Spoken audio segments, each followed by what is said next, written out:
Hey guys, so this week we're going to be taking a look into Summer Wells. So let's start back at the beginning. Let's look at the first interview that the mom and dad sat down in, and let's see what they had to say. Let me know what you guys are thinking in the comments. I know she didn't walk away from this property by herself or off this yard by her swing. I feel in my heart that somebody has came up here and took her, has lured her away from here. Me and my mother and her were planting flowers, and we went in after we got done washing our hands, and she got a piece of candy from Grandma, and she wanted to go back over and see her brothers, and I said okay, and I walked her all the way over to the porch, and I watched her walk into the kitchen where the boys were watching TV, and I told the boys, I said, watch Summer, I'll be back. And within 2 minutes I came back, and I asked the boys where their sister was, and they said, she went downstairs, Mom, to play with her toys in the playroom. I said, okay. And I yelled downstairs for her a couple times, and I didn't get no answer, which was unusual because usually she always answers me. That's a good spot to pause. So now let's take a look now. This is the inside of the home of Summer Wells. This is footage from the interview room with Chris McDonough. Chris McDonough is given a walk through the home and explains this is how you get downstairs in the basement where Summer had her quote-unquote room. Now, it's really disturbing that Don and Candace sat down and Don explained that his biggest fear was that Summer was in a dungeon. A dark dungeon, because she loved the light and she loved to be outside and she loved nature. Many have drawn a parallel to a dungeon to the only other room in the house, the basement. And the one door that leads outside that Summer is said to have on a typical basis sat outside on the stoop there, but not gone any further than her swing. And again, this is with Chris McDonough.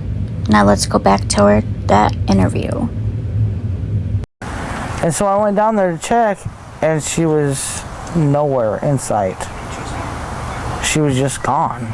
I don't go on walks around here or runs because I'm scared of the bears and snakes and even the coyotes that are around here. Well, whoever has my daughter, I pray and hope that they have not harmed her and they bring her back to us safe and sound. Go to the FBI, the police, and clear it up. I don't know, it seems kind of elusive. It's really strange that I've never seen this truck, and I've never heard of it until just recently. And here's a look at the red truck. A Toyota Tacoma is the vehicle that they're speaking about, that she had just heard about at that time. No one has been found in connection with that vehicle.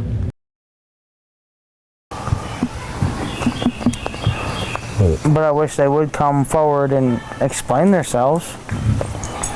I mean, if you're not a suspect, at least come forward and say what you've seen. Or something, because she loved to be outside all the time. That was her, unfortunately, her downfall. 'Cause a lot of times the boys would be inside and we'd be like, where's Summer? Why'd you leave her out there alone?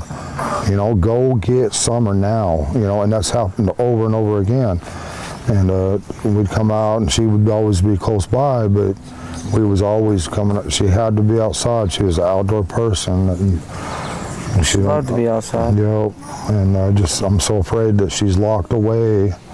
She's such a loving heart and everything, and I'm afraid that she won't be able to, I'm locked away where she can't be outside or play with a puppy or anything, love nature, and that's my greatest fear, that she's not able to do any of these things anymore, or that she could possibly, I don't want to think she's dead, but it's a possibility. I don't want to address all the negativity. I just want to focus on the positive, And find her because daughter. it's so easy to get, lost in that negativity and stuff, and it's just not worth it. So I'm just, I appreciate y'all, the good things you say, and your prayers. That's awesome. She was a tomboy. I shaved my head. She wanted to have her head shaved like me and the boys did.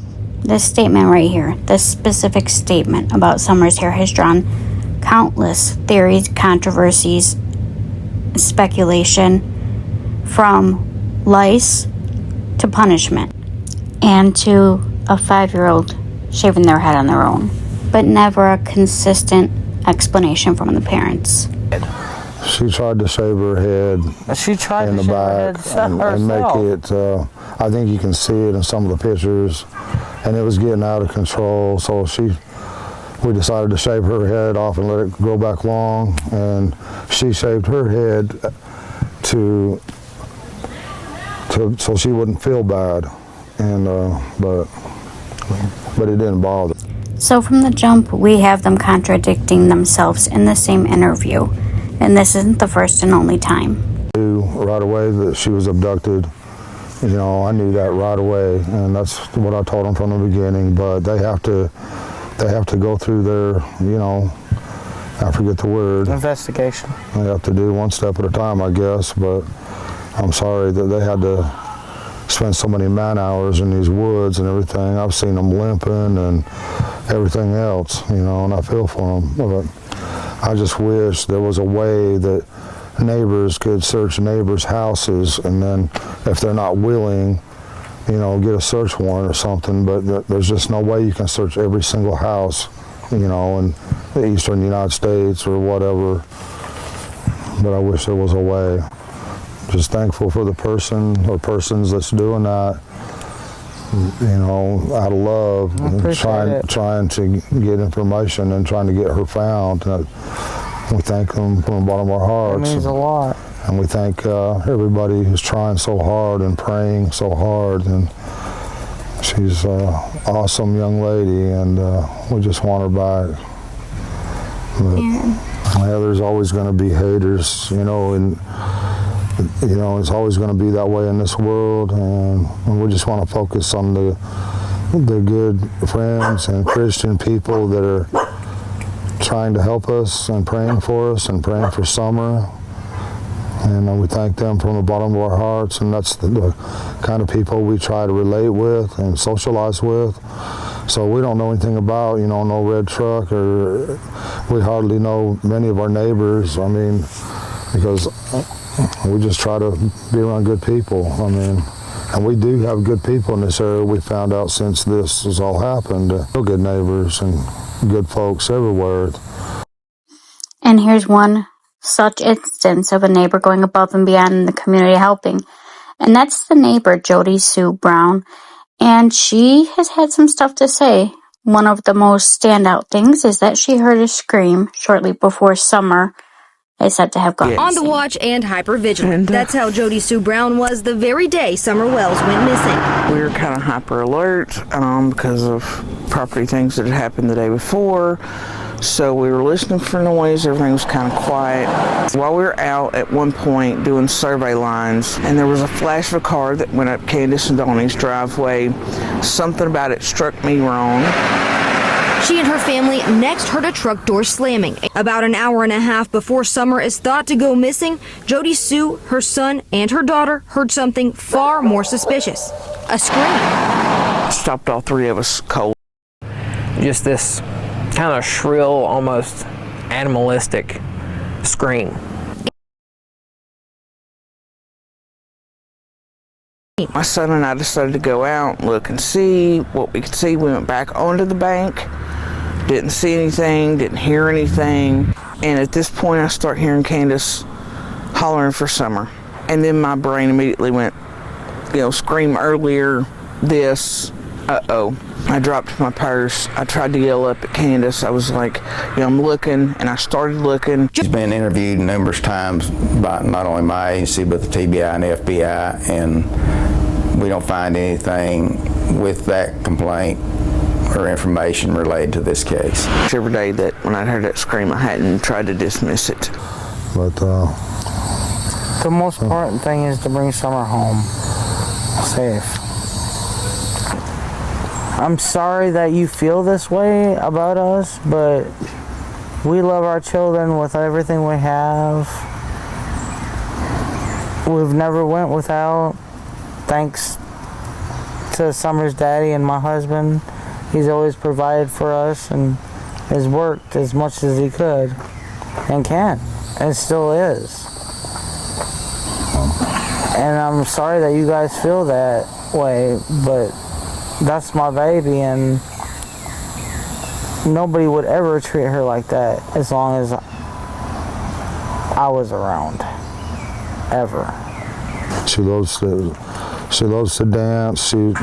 She would always want me. She says, "Daddy, hold my hand so I can twirl," and she would just like to twirl and twirl and twirl until my arm got tired, But I put out there that one of Summer's favorite songs was Godzilla, and they say, and they're jumping all over me about past tense was, well, I'm sorry about that. It's just.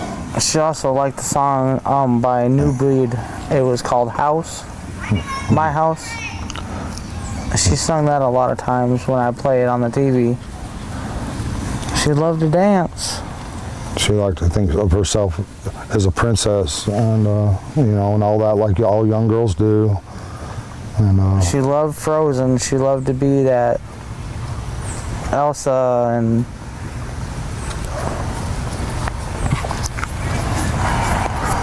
I think she really loved to be in church because she felt a lot of love there, and I think you can't explain what that love is, but you feel it and you know it, when you're young. And Elsa,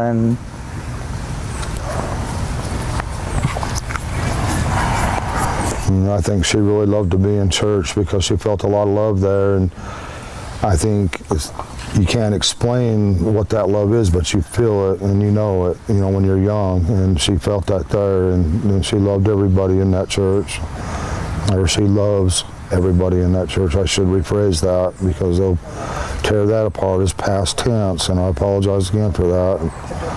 I hope she gets to come home, and I hope she gets to be with our church family again. Our best friend in that church was Robin. She loved her to death. Yeah, she looked up to women that were... She come to that church, she went looking for Robin. That was her favorite person.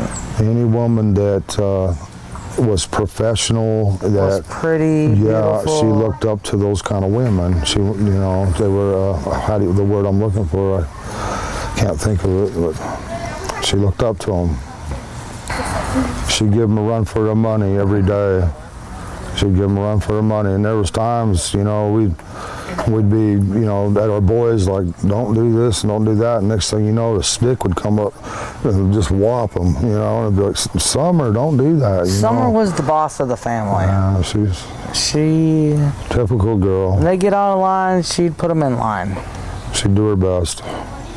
She loved to play in the mud and the water and swing on her swing and enjoy dirt. When I run the... She'd put them in line. She'd do her best.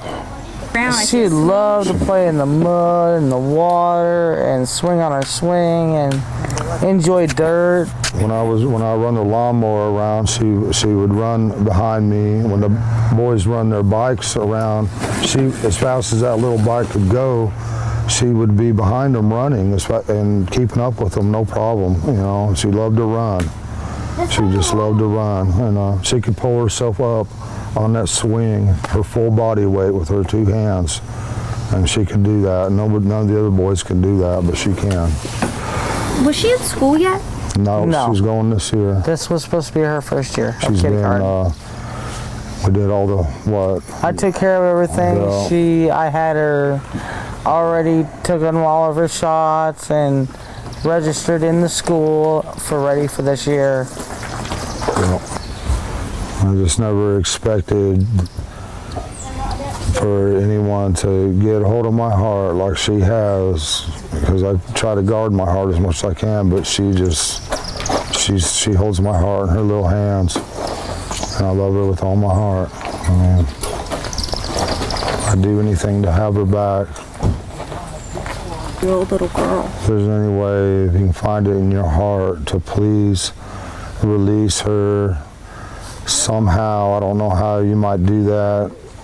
I mean, 'cause you're probably scared of going to prison for the rest of your life and everything else, I'm sure.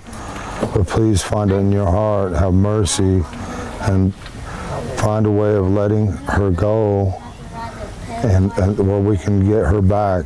And just please have mercy on her, and you know, and us, and her brothers. And she's such a loving, good spirit. Please don't hurt her. Please let her come home.